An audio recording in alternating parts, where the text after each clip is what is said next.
Hello and welcome to the 2021 Idle Virtual Indie Market and Festival. My name is Brandy Crocker and I am the manager of special events and artist engagement here at the Idle Museum in Indianapolis, Indiana. The Idle sits upon the lands of the Miami, Potawatomi, Delaware, Shawnee, Kickapoo, and Peoria peoples. These lands have been a site for trade, gathering, and kinship for all of these peoples. We are indebted to them for their stewardship of the land, plants, and animals over many generations, past, present, and future. We acknowledge all other Native Indigenous peoples forced through these lands by the United States government. The lands of the Idle Museum and Indianapolis, Indiana are and will be Native lands first. Today we've got artist Dawn Darkmountain, a member of the Oneida Nation of Wisconsin, who will be demonstrating her beautiful watercolor artwork. Hi there. Yes, as Brandy said, I am a member of the Oneida Nation of Wisconsin. We call ourselves Oneoteaka, which means people of the Standing Stone. We are one of the 6 nations of the Haudenosaunee, which is better known as the Iroquois or Iroquois Confederacy. But we call ourselves the Haudenosaunee, which is people of the Longhouse.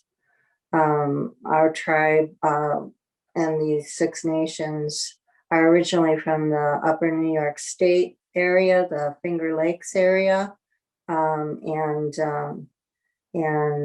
our part of the tribe moved to Wisconsin in the early 1800s.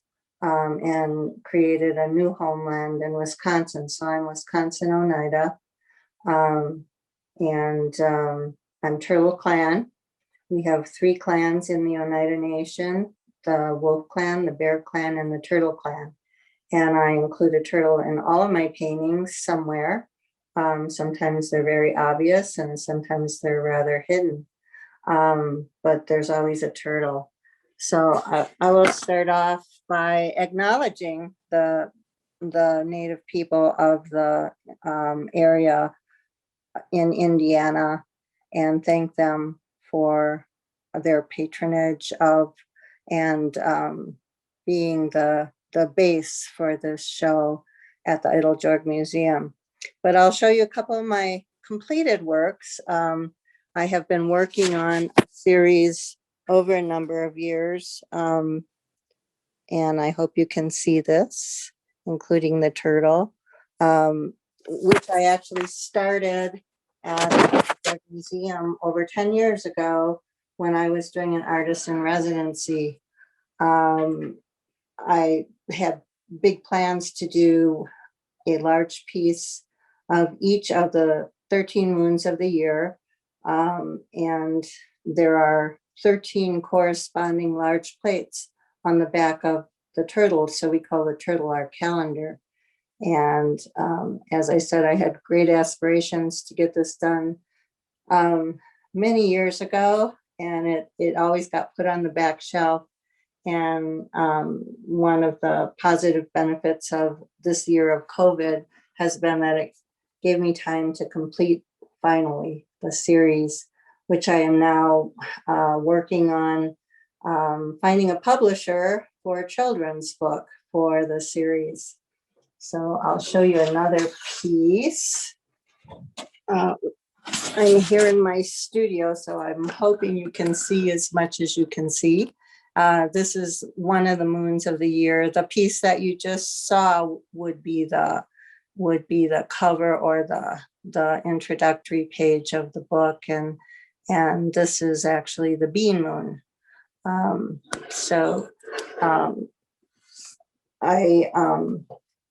As I said, I'm looking for a publisher.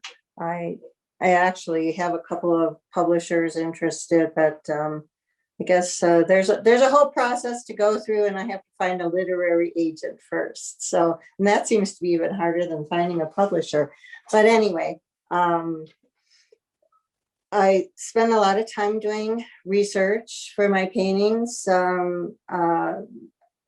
I don't consider myself typical in the way I approach a painting at all, but I always have a lot of symbolic meaning and elements in my painting that are related to my tribe or the woodland people.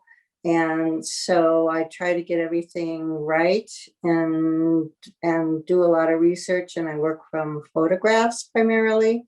So I look for photographs that I can use as references in my work. And I'm getting ready to start a piece, which I will be demonstrating on today, which is about my grandmother. And this is the photograph that inspired me. This is my grandmother and my great-grandmother sometime in the 1930s, sitting on the side of the road, weaving baskets. So that was my inspiration for this piece, along with something I've been, well, and I got sucked into a lot of research on this painting because I knew my grandmother had attended Carlisle Indian Industrial School, which was one of the first, I believe it was the first Native American boarding school.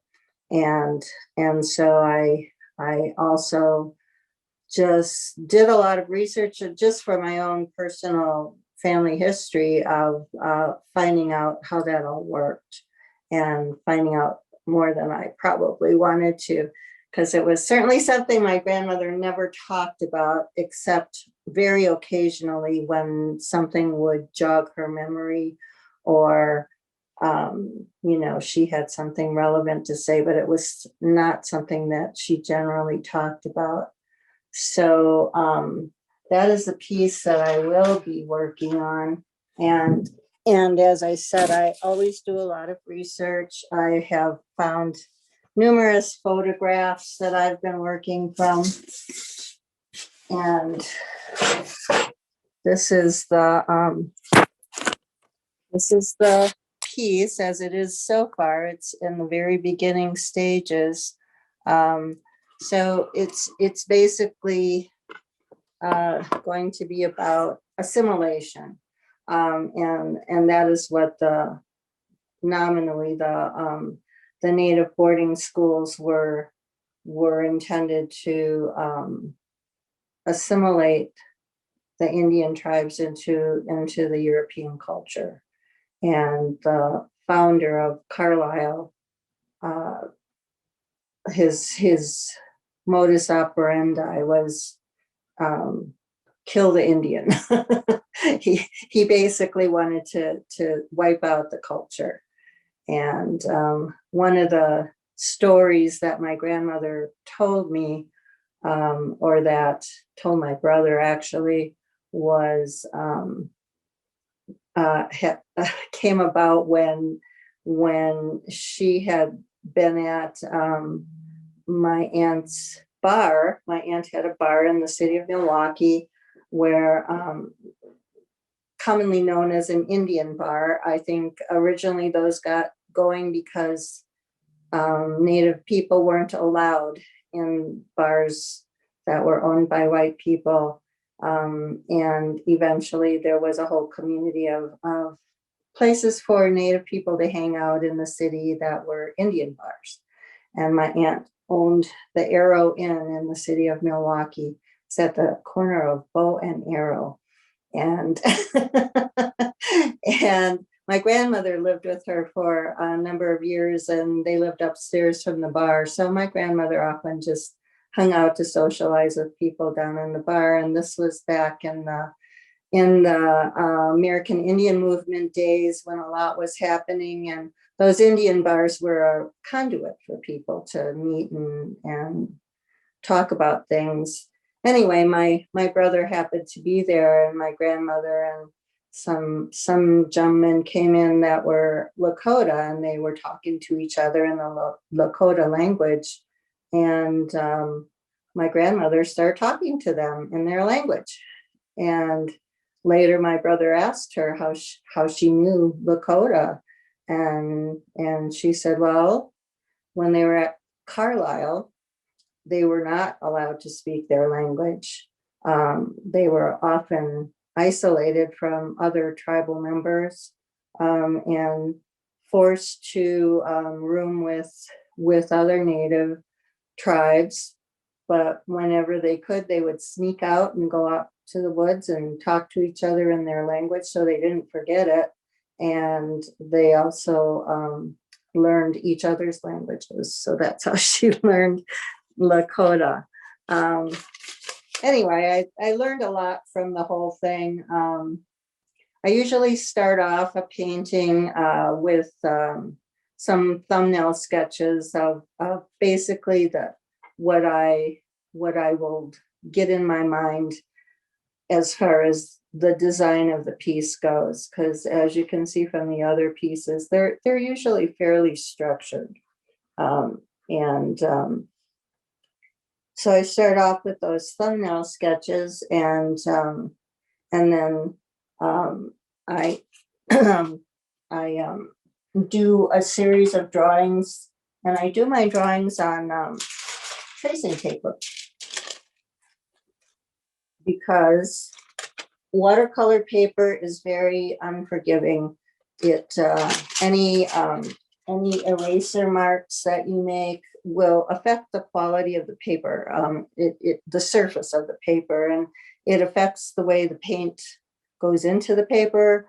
And so I try to minimize those as much as possible. And the way I do that is I do the sketches that I'm going to use for the piece on a separate piece of paper, and I use tracing paper so that I can then turn it over and go over the lines again on the back, and then lay it on to the watercolor paper and tape it in place. And then I go over the lines again, and it works almost like a carbon. It actually transfers onto the paper. And I do that to minimize the lines. You can see I'm going to have all these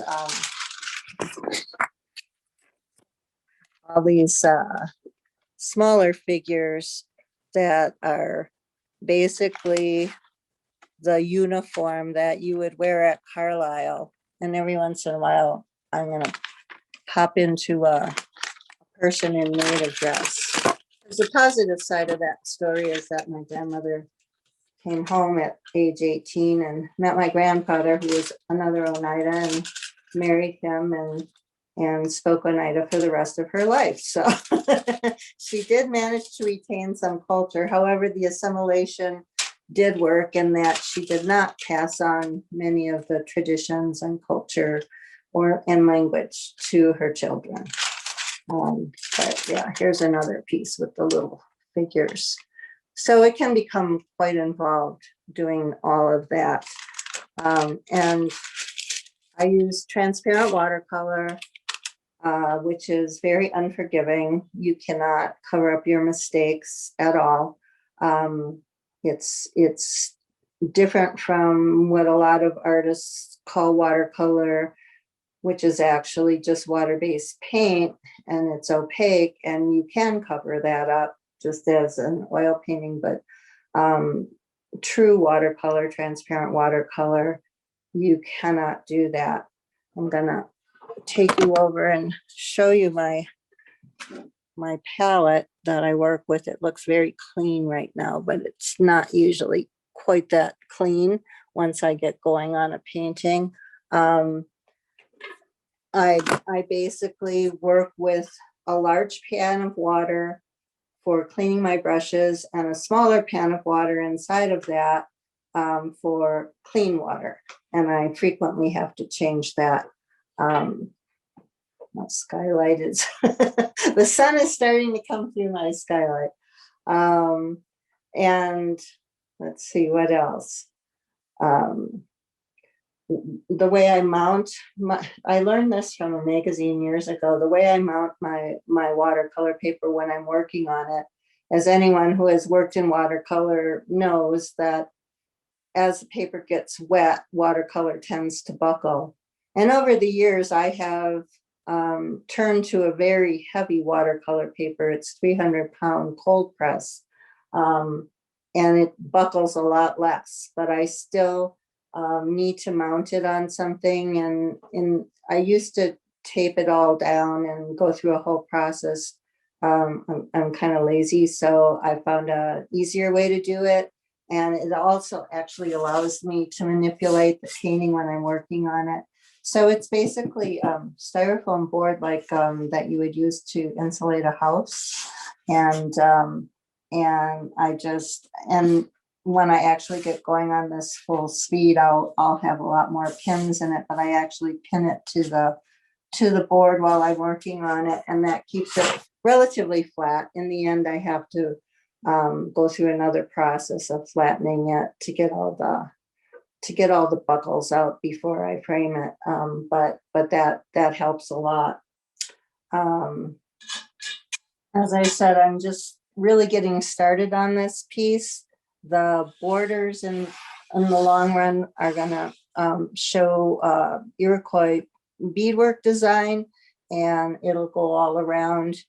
And I'm debating whether to put either the school or the graveyard at the school into the painting. But so I also, in addition to working in true transparent watercolor, I also work in a very controlled style. And people always wonder how I get the crisp edges in my painting. And that is basically by, I paint a line. And let me know if you can see this, ladies. Can you see where I'm painting? We can see, yes. Okay, good. I actually paint the outline around the outline of the piece, and I use two brushes, at least two brushes at all time. One is containing the pigment and the other just water, so I can control the movement of the watercolor.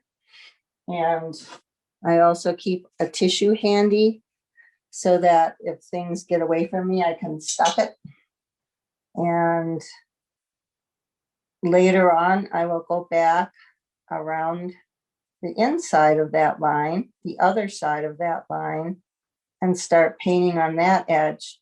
And that kind of creates an outline, and it gives you that very crisp edge.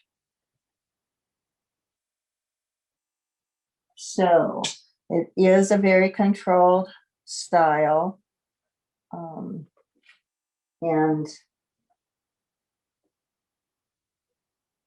the patience required has to do with not working on an area when it's wet. To work on the other side of the line, you need to wait until it's completely dry, which is another advantage to using this nice lightweight board. I used to use a heavier plywood to mount my watercolor paper on, but the advantage of using this insulation board is it's very light, and I can maneuver it and turn it to different places, so that while I'm waiting for one area to dry, I can work on another area. And so I always have somewhere where I can work, where I'm not sitting there waiting for the paint to dry. And thankfully, watercolor dries fairly quickly, and I live in a fairly dry place. So in fact, we're having a drought here in Santa Fe, but that also hastens the drying time.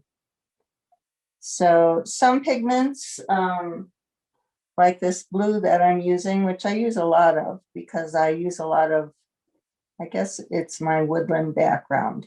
I use a lot of blues and greens and purples.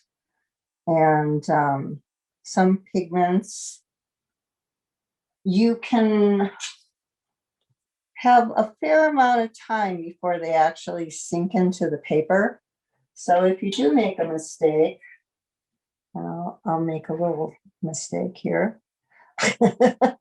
You can actually lift that off for a certain amount of time.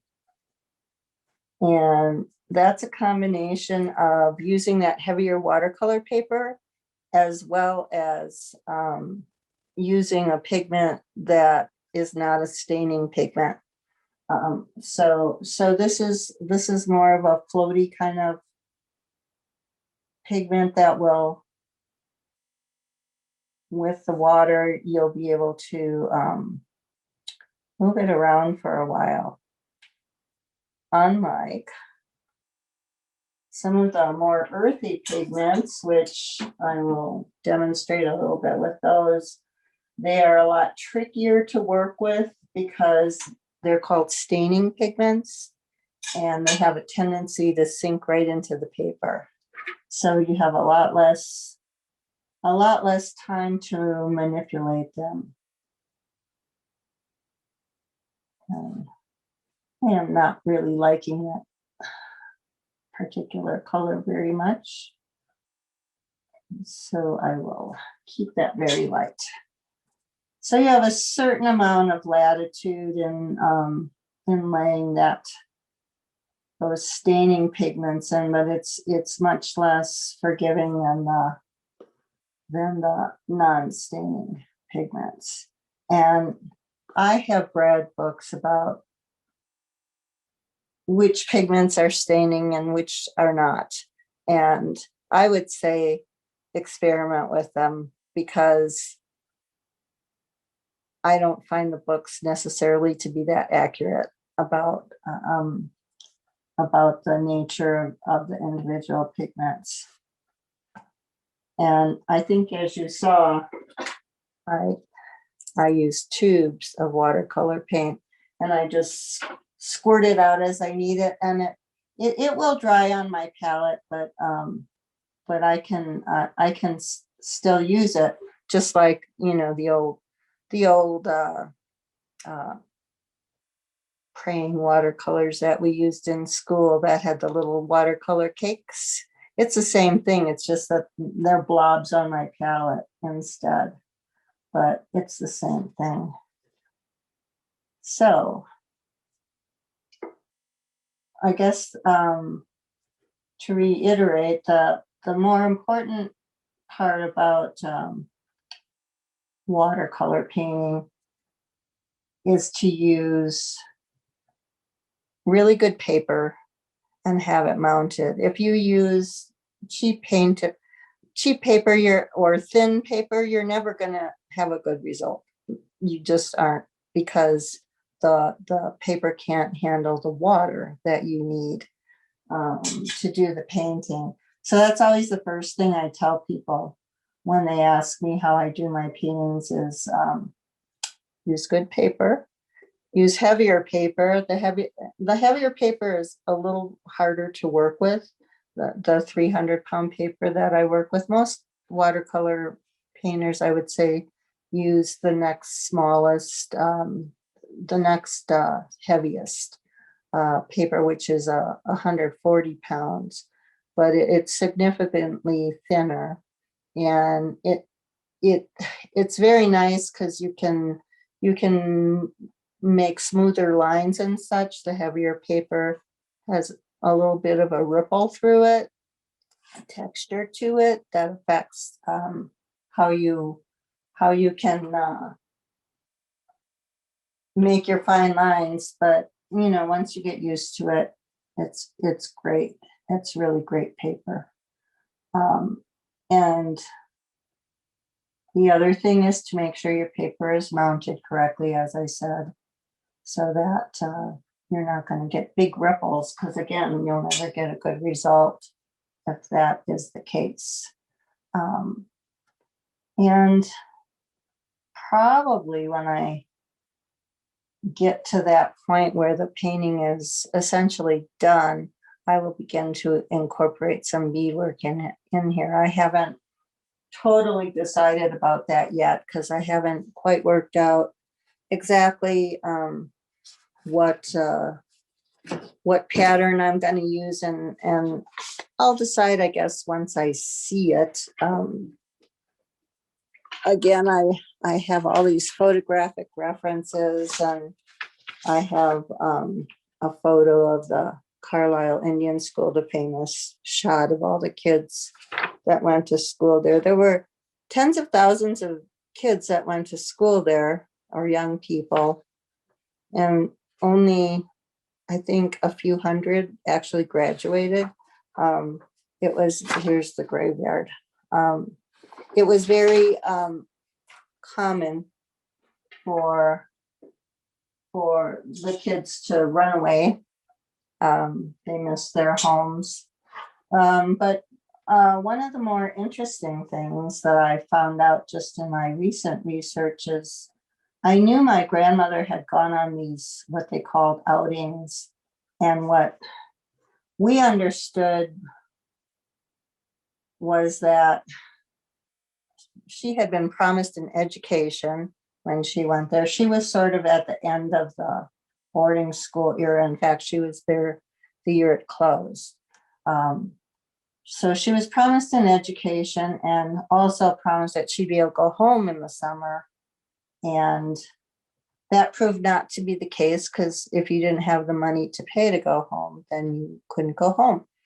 And so I noticed on her registration card, which is in the archives, you can see that she went on outings for entire summers.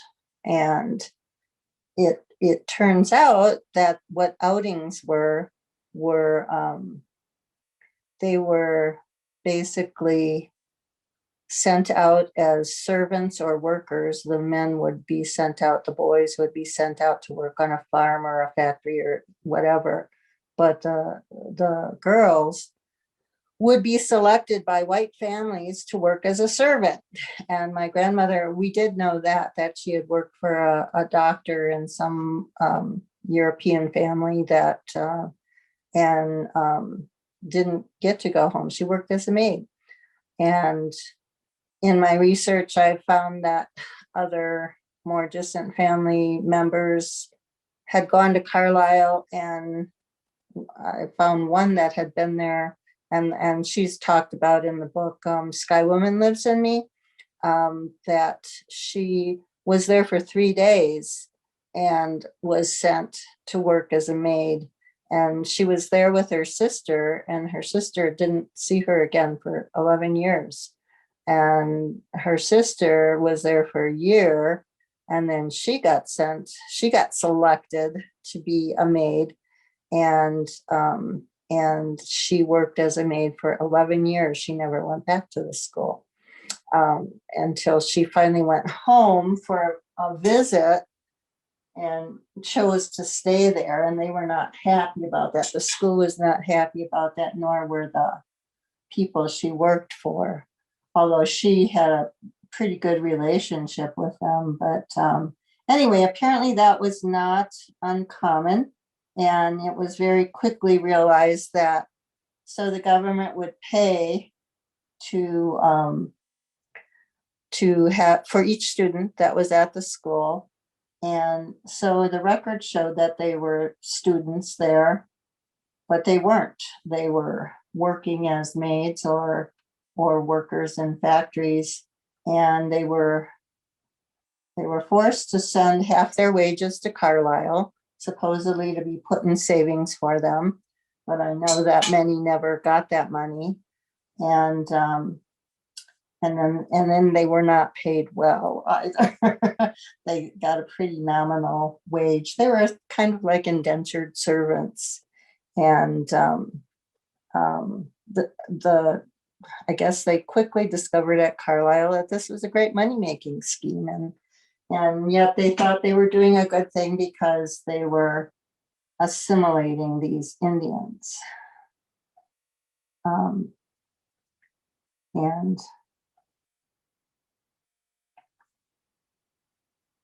some of them never went home at all once. And sadly, many of them did forget their language and their culture, especially the ones who came as younger children. So by the time they went back home, they didn't fit in with their families anymore.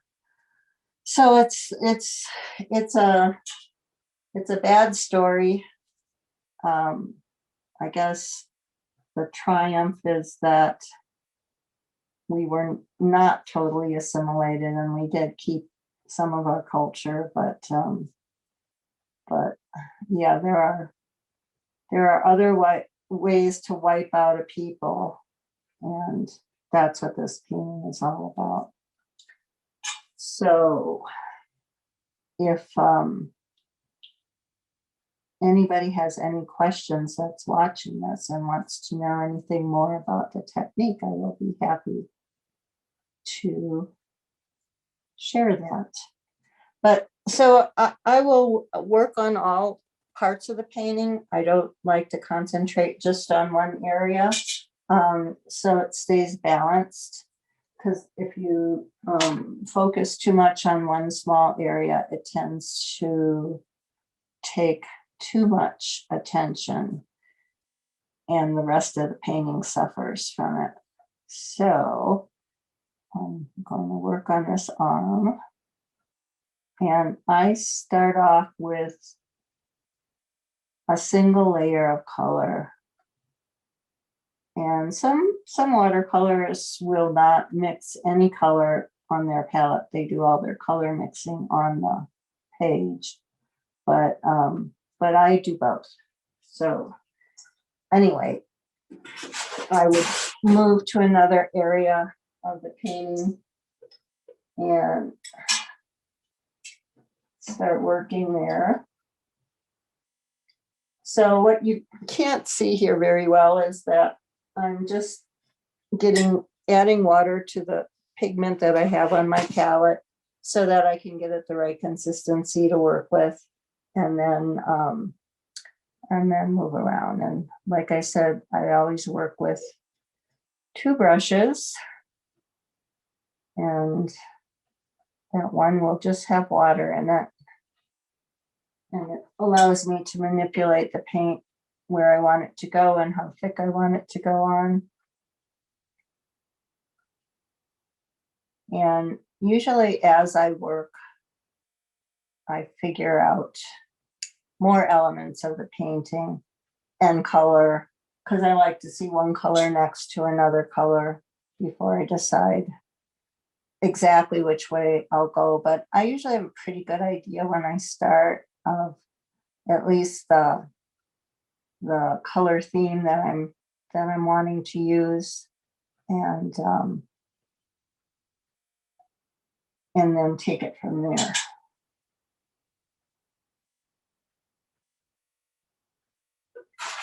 So yeah, that's the advantage of working on the insulation board, is to be able to easily manipulate it.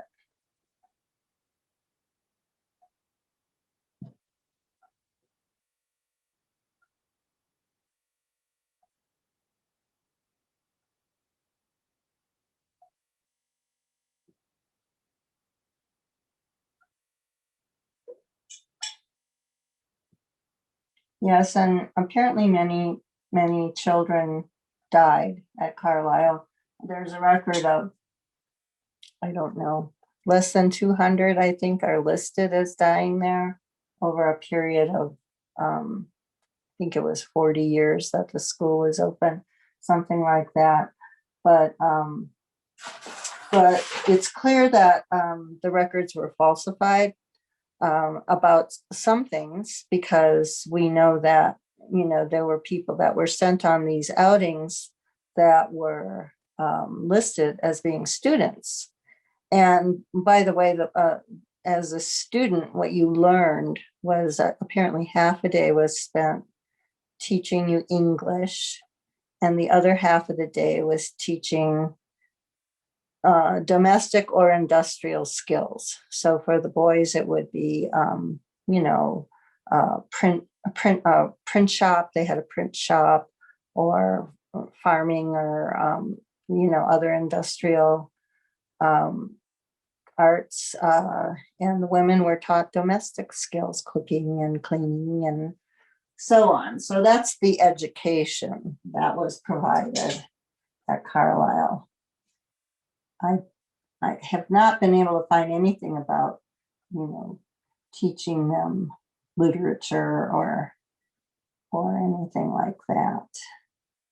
And all of their clothing would have been taken away when they arrived, if if it was native clothing and destroyed, and they were given a uniform to wear, and then later they would make their own clothes. Even their shoes, I think, would be made at this school. And I'm sure the government had a stipend for them, and they had sponsors, and a lot of people thought they were doing good things by assimilating these Indians.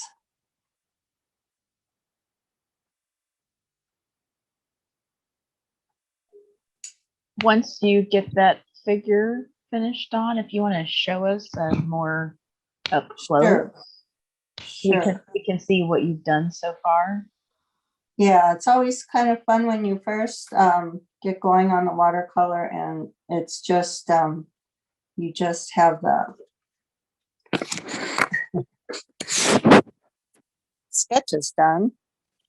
To see them actually appear as you get the paint on them. So on this piece, the little background figures, the tiny figures, which are dressed in the maids' uniforms, they will basically be kind of a wallpaper behind the grandmother figure who's weaving the basket. And I haven't decided yet if I'm going to include some little baskets in the corners or something like that. I think I might do that, but I haven't completely decided on that yet. So the other thing I do is block printing, relief printing, which probably all of you did in school at one point or another, carved a linoleum block and did a print from it. Well, I do that too, but they tend to be a little more complex. But I do have some on my website if people want to see them. And I have small ones and I have some larger pieces too.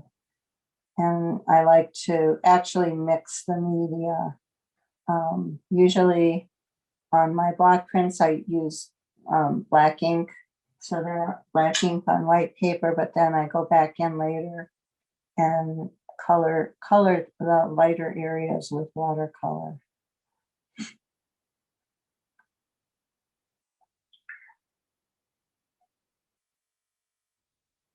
And so because I'm working on these figures as almost a kind of a wallpaper,